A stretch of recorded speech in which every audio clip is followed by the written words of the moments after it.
Today, it is both a privilege and an inspiration to introduce to you a remarkable individual, Eli Love, who has delivered over 3 decades of his life to the pursuit of health and wellness, with a career spanning 30 years as a health and wellness practitioner, 25 years as a public music teacher, and a renowned author.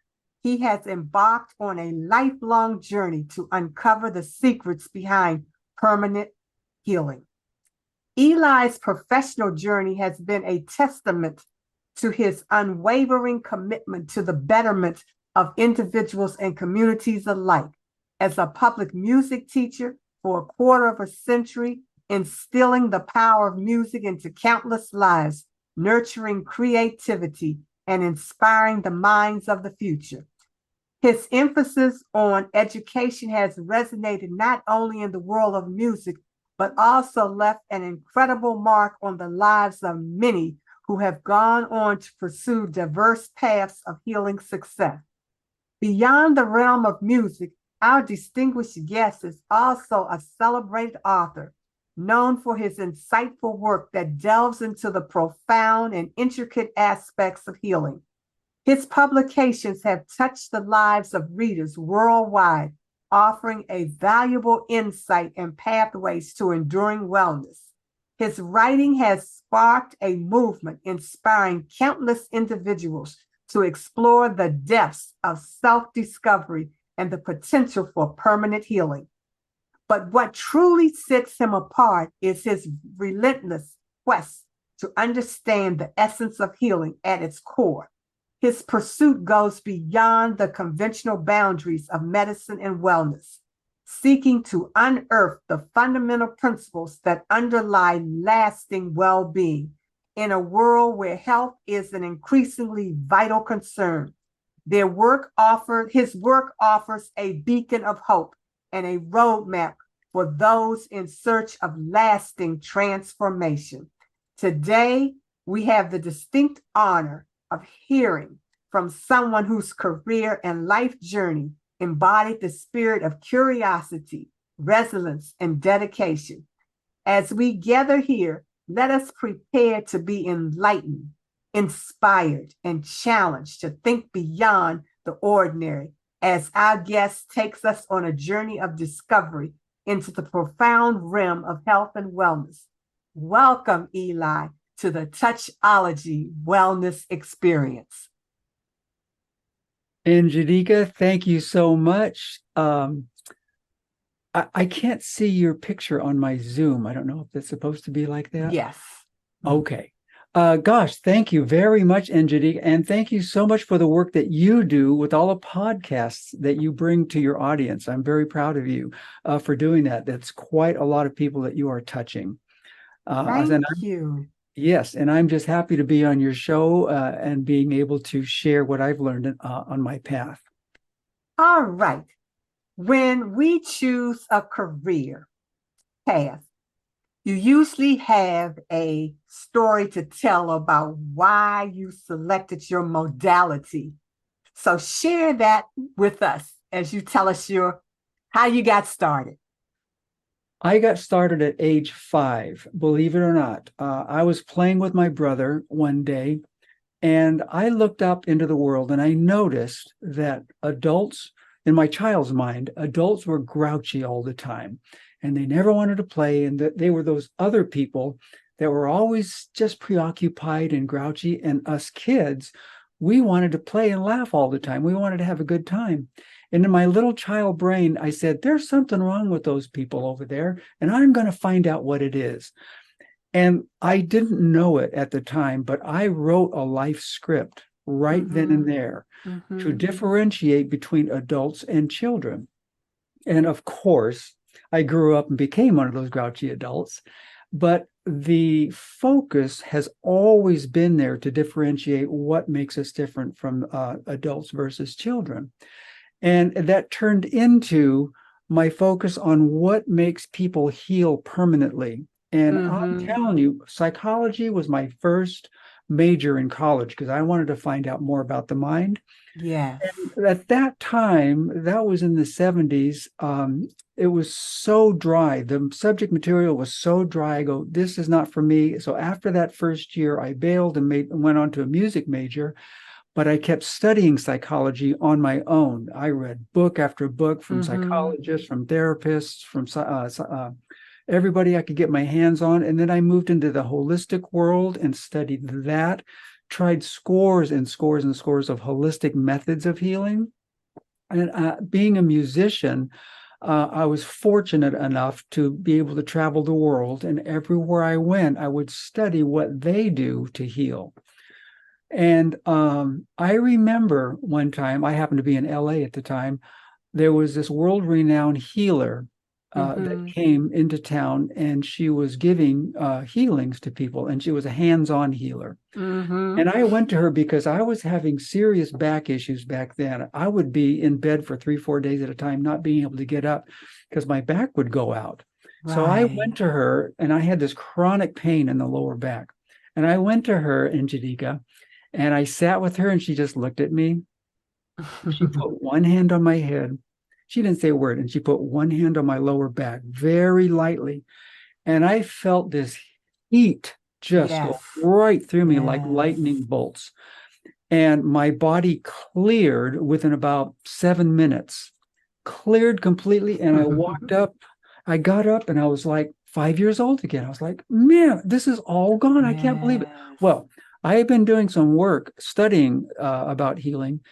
And I asked her, I said, what happens when you heal people? Do they come back for another session, or are they healed permanently? She goes, they always come back. And I go, why is that?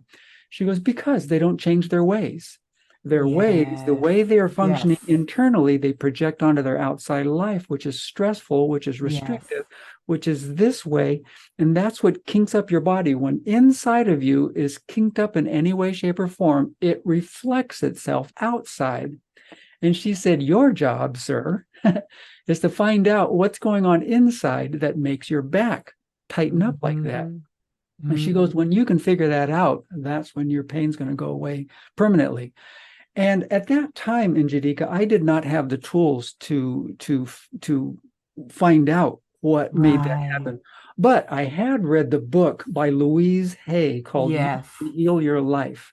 And she outlines every step of what body ailments are connected to internal deficits that we have. Like if you're quote unquote hating yourself, then you might reflect that in cancer or colon fissure.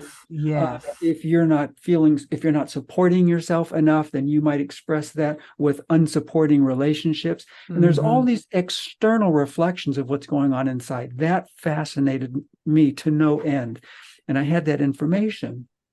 Well, as time went on, and as I studied and studied more and more, I was 40 years old, and I was sitting one time on my doorstep, and across the street in Njideka, there were these kids playing, and they were playing tag out in the front yard. A 10-year-old was chasing a 5-year-old, tagged her on the shoulder, but the 5-year-old tripped and fell at the same time. And she was so mad. She turned around and said, you pushed me, you pushed me. She was crying, I hate you, you pushed me, and I hurt my knee.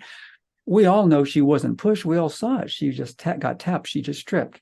Well, she proceeded to run inside of her house, which is right there on the street, with her window facing us, and her window was up, so we could hear inside of her room thrashing that pillow and beating on her bed. And she was just fussing and crying and saying, I hate you, I hate you, I hate you. Over 100 times she said that. And that lasted in Njideka for about 10 minutes.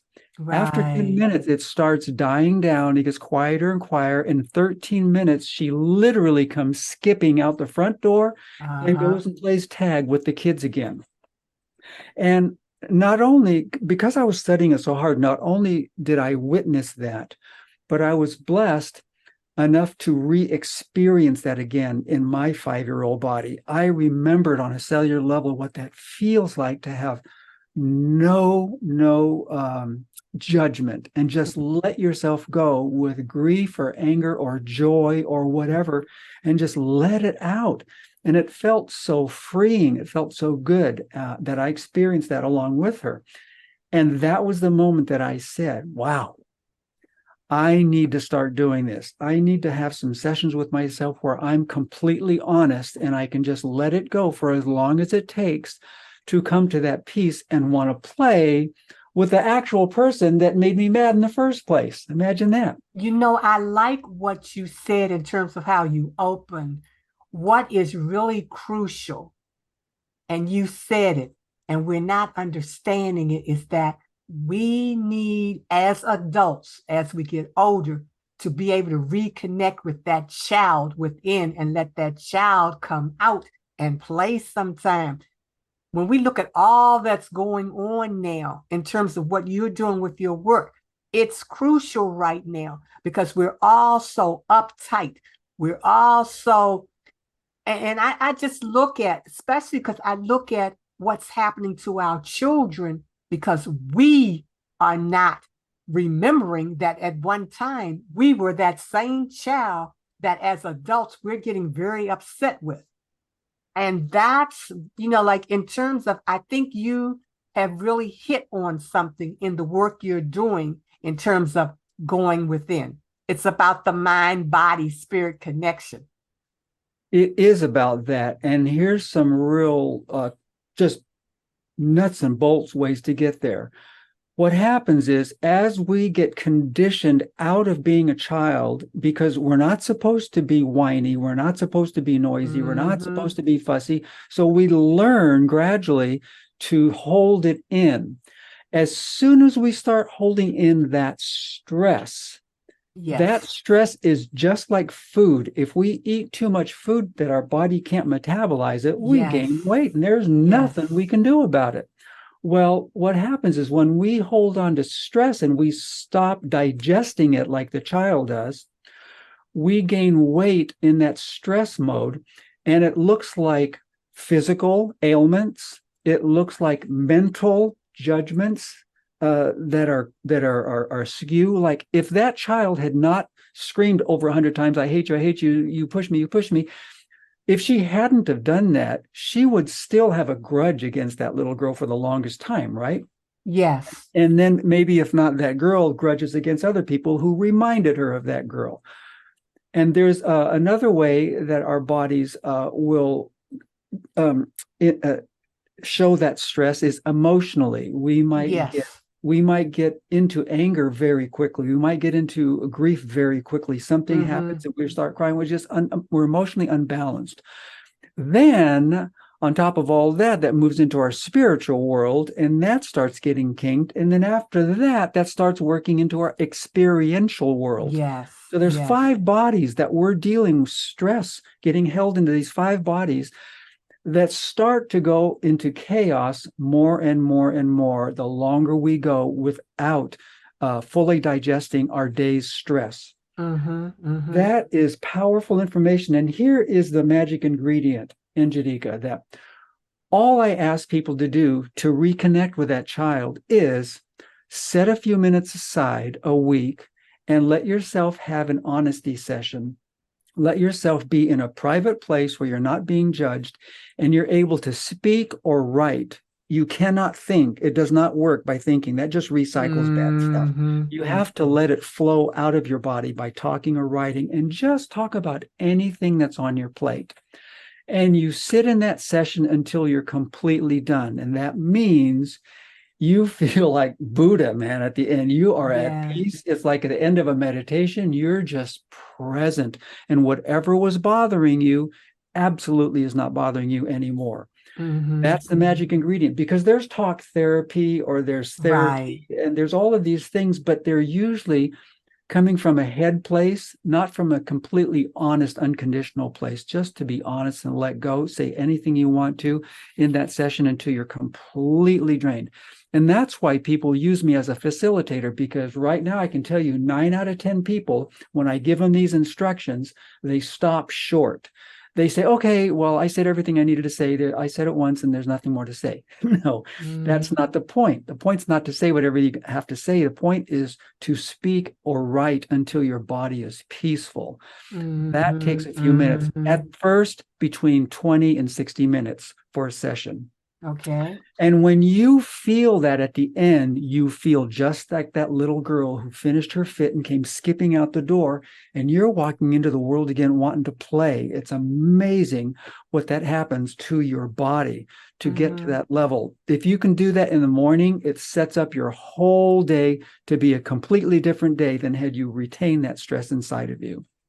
That's interesting. So is that, I know you use the term unconditional expression. Is that the same as that? Is that what that is? Unconditional expression is saying anything you want to say and don't judge it. Just let it fly. Let it come out. Whatever wants to come out. I tell people, be so honest you embarrass yourself. And that's what the child does. We say out of the words of babes, right? Because they're being blatantly honest. And that's what we need to connect to again. Just find a safe place to do that. Now, we don't want to be around other people because that's going to create interaction and all distraction and all of that. No, we want to do it by ourselves and just let it out.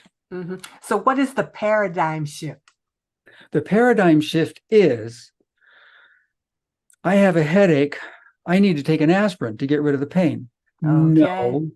No, you have a headache. You need to find out what's going on inside creating that headache. Thank you. Case in point, I had a client who always had a headache. He said, he's complaining always about having a headache. And so I said, well, start talking about that. And I was facilitating him. So I'm just quiet in the room, just witnessing him do his process. So he starts talking about it. And he says, wow, you know what? I've been complaining about this headache. And he says, it's gone from here, but it moved to my neck. And I said, well, talk about that. So he said, oh, my pain in my neck. He starts talking about that. And he says, hey, it's gone. It moved to my stomach. And I said, well, talk about that. So he talked about that. And in that one session, it had moved to these three places and it moved out. And he was pain-free inside of, I'm going to say, about a half an hour. He's pain-free, where before he was walking around with that pain. Well, we didn't get to why the pain showed up. We just got to addressing it, giving it a voice, and letting it move out. Well, as he repeated these sessions in Njideka, he discovered that in his life, he was getting into a job, finding something wrong with it, and moving to the next job. Finding something wrong with that, moving to the next job. So his pain was being displaced to these different places, and his body was reflecting that. And at first in Njideka, we just have a headache. We don't know what it's about. We just want to take an aspirin and get rid of it. But when we stop and do the work, we found out what we are doing to create that headache. Exactly. And it's like 100 pounds gets lifted off of your body and you feel lighter. I can't tell you how many people clients I've had wanting to lose weight. And they discover what makes them overeat to begin with. Yes. And the pounds just shed, they just melt right off. And I had this one lady said, if I'd have known that all I had to do was get angry and this weight was going to melt off of me, I'd have been angry years ago. But we gave her a safe place to do that. And that's the difference. You know, that leads me to something that's it's real special to me. As a practitioner working with clients in my practice and through the years of practice, the one thing that I discovered, just like what you have, it's like your clients really kind of lead you in the direction you're going toward in terms of what it is you chose to do. And when people come to a practitioner, the reason they come is because they're in pain. And the one thing they want is relief from pain. But what happens is you go to a practitioner and everything but the pain is discussed, which is the reason that the person came to you. And so as I'm hearing what you're talking about, it confirms what I've always believed, that if you're going to deal as a practitioner, if you're going to deal with a treatment, then you need to address the pain first, and which is what you're doing. Then you put the other things in place that lead to the healing process. Well, let me tell you something. The analogy are those little tubes. They're the Chinese finger traps, and you put your fingers in the tube and you can't pull them out again. They're stuck. But if you push in, then your fingers will come out. That's exactly the same thing with pain. When we have pain as children, we never tried to pull out of the pain. We moved into the pain. We Yes. fussed about it. We let ourselves express it. And that's how we come out of it in a clean way. Yes. So what happens is, as you move into the pain, Njideka, it's a session. It will end. It lasts for a matter of minutes. And the healings that come after that, Njideka, are spontaneous. We never know what the healing's going to be. Exactly. It shows up all on its own, and we are just so elated and so grateful for it. It's just, it's a great feeling. This is a very short list of healings that have happened to me over the years. Very short list. Chronic acne, bad allergies to the point where I couldn't even see straight. I'd have to pull over if I was driving. Lower back pain, colon fissures. That's one of those that disappeared overnight when I found out what the source was. And my doctor said, where'd they go? A foot skin condition that doctors all over the world could not fix. I fixed with these workouts. Heart palpitations. I used to walk around like this 24/7. Those are gone. I used to have pins and needles that would just afflict me. Oh, it's so painful.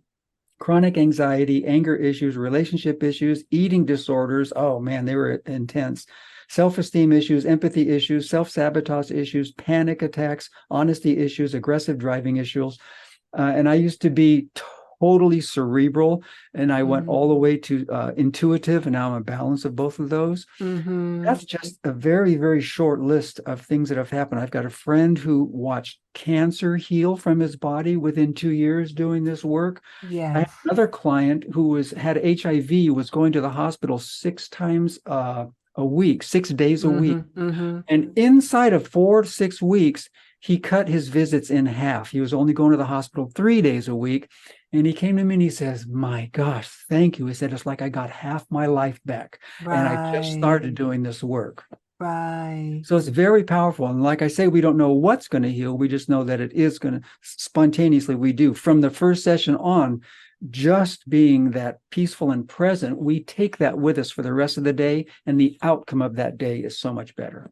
And that's one of the reasons why I think as a practitioner, your work should be about assisting the body in the healing process. The body already knows how to heal.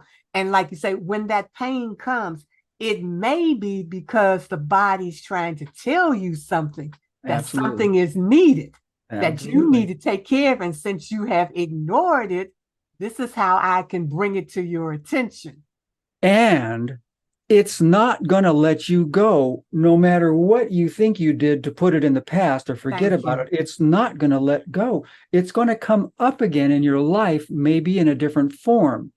But in the different form, when you finally take the time to process it, it's the feeling of it that's the same.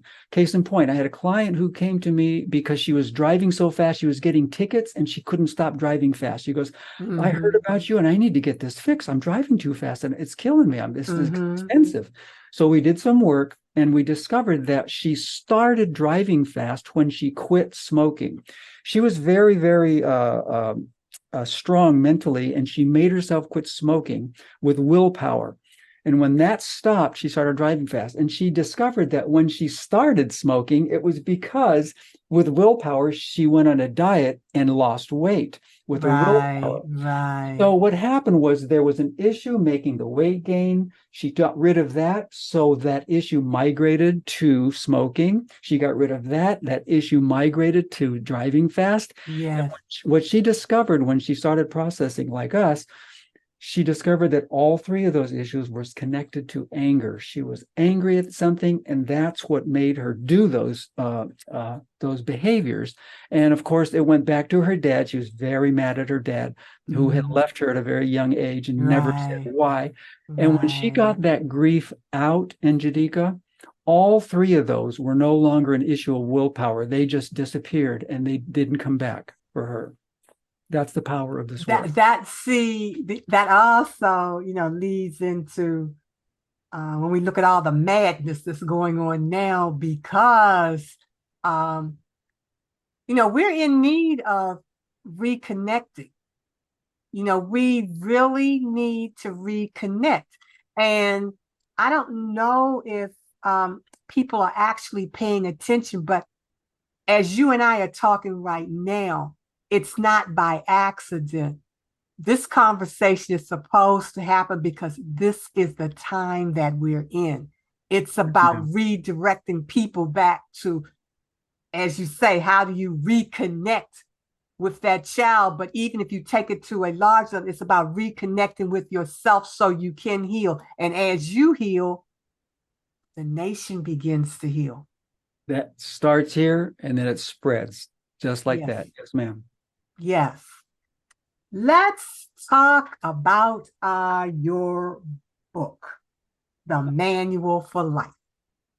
That is on Amazon. And if you type in the search bar, The Manual for Life by Eli Love, it pops right up. And that is a book with not only the writing exercises and the talking exercises, but there's a whole slew of exercises for different situations in your life. Mm-hmm. And some of them are very euphoric. Some of them are mental exercises that you're doing visualizations inside of your head, and you're verbalizing them. Oh my gosh, they're so fun to do with a friend. They're really fun. And others are exercises to dig down very quickly, find out what the source of this issue is. And then other exercises are just for releasing. Sometimes you dig down, you find the source, and just finding the source of the problem, Njideka, will clear that ailment. Like what happened to me with colon fissures. I just found out what that was about, and they cleared overnight. Other times you find out what that issue is, and now you need to dump that pent up energy, and that takes as long as it takes. But now there's exercises to dump those. So there's a whole bunch of exercises, and just explaining how we repress and how we create problems for ourselves. It's interesting that you talked about dumping. That is a Native American practice in terms of going out and burying it. You find a little spot in the soil, you bury it and give it back to nature. In terms of your anger, your frustrations, your sadness, and then that's how it is released. And so the steps that you're talking is a process. Yes, it is. And that reminds me, these indigenous people are so much smarter than us in many ways. There was a documentary on TV. This was years ago that I saw this in Africa, and this man was video documenting a tribe. And the tribe, he was just watching their daily routine and stuff. Well, one day, all of the men have to go to war to fight another tribe. And it just so happened that this couple had just got married. Well, the men go to war and they come back, and the wife finds out that her newly wed husband had died in that war. And the camera was on her when she got the news, Njideka, and she just collapsed on the ground right there and there, crying and grieving. And all of the women from the tribe, they pick her up, they take her into her teepee, into her hut, and they wait on her hand and foot. And their job is just to give her whatever she needs to do to let her finish her grief. And the camera's on her. You can hear her raging. You can hear her grieving. It's all day, every day. And it lasts for exactly 6 weeks in Njideka. The only time she comes out of that hut is when the women take her to the river to bathe. And then she comes back in and she does her work of grieving. And after 6 weeks, oh my gosh, I'll never forget the picture. She comes out of that hut with a beaming smile, and the women had dressed her up. And the tribe recognizes her as you're back with us again. You're eligible for marriage again. And this is a tribe that understands how the body works, and how if you don't stop to let it do what it needs to do, then it's going to haunt you the rest of your life. That's a powerful documentary. It's really it's very fascinating. Your work is very fascinating as you share it with us. As with all the people that you have worked with, What do you say has been your most enjoyable accomplishment in terms of what you've done in your, whether it be with people or whether it be with your practice? What has been your most enjoyable accomplishment? The most enjoyable accomplishment happens over and over and over again when I work with clients, and it is they're sitting there talking, blah, blah, blah, blah, blah, blah. They're just rambling about what's on their plate to ramble about, and they go like this. They go, "Oh, I didn't know that happened in my life, and I just forgot about it, and that's been like a stress in my life all this time, and I can't believe I forgot about it." When they discover that, you see their faces light up, and you see the weight come off of them, and you see the relief come into their bodies.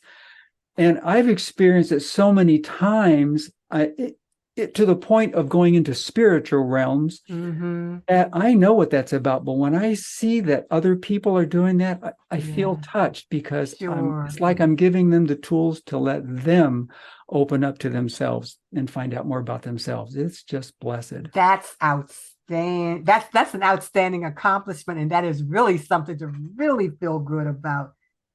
Eli, we're coming to the end, and I want to thank you for being my guest today, but I cannot let you leave without telling us again how we can contact you for your services, purchase your book, or any events that you have coming up. Because one thing I forgot to ask you about, I know you do online workshops. Yeah. The first Wednesday at 7:30 p.m. Central Time, I have a Zoom meeting. If anybody who wants to come in, just email me and I'll send you the link for the invite. Eli@healforfree.com. 4 is the number. Mm-hmm. And that's where new people come in. We talk like we're talking now. They ask me all kinds of questions, and we get straight. And then I give them the exercises to do. And then after that, we convene later on to find out how they're doing. But that first Wednesday of every month is a powerful time to show up. I'm telling you. All right. And so tell us about your book. Well, I'm going to highly recommend, that my listeners purchase your book because There's what no you reason. shared, they need this. There's no reason not to get it. I put it at the basement of prices, $2.99, because I want everybody to have it. Yes. And I wrote it a long time ago. I don't consider myself a writer, but I get the point across, and it's very clear. I got all the exercises written out. And any questions about it at all, you can always email me at eli@healforfree.com. Also, I have a website called healforfree.com. Mm-hmm. Heal, the number 4, free.com.